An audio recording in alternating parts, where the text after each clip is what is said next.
特區政府一直重視香港家庭嘅健康發展。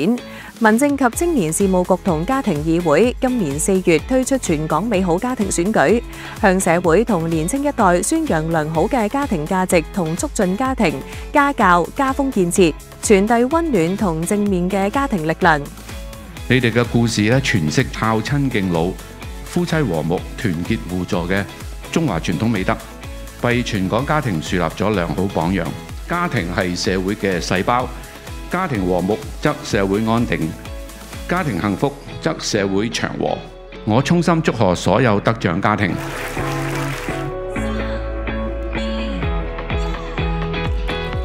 傳承美好，以愛建家。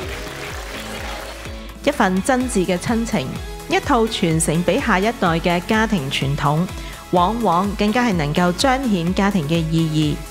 家和萬事興，家庭和睦唔單止係個人幸福嘅泉源，更加係社會繁榮、穩步向前嘅重要根基。活動反應踴躍，一共收到近1200個家庭報名參與。經過評審委員會同入圍家庭嘅會面，最終15個家庭分別獲得美好家庭獎同埋良好家教家風傳承獎。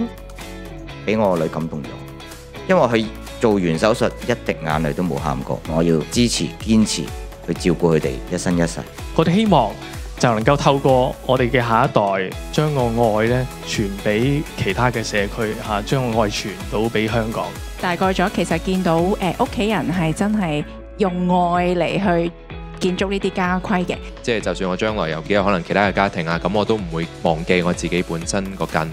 咁我小朋友本身原來係患有罕有病嘅天使綜合症，陪住佢，希望佢可以快樂健康咁樣成長咯。由自己出事，跟住行到現在，直到見到你哋，呢一個係正正想話俾大家聽屋企人嘅重要性，一個也不能缺少。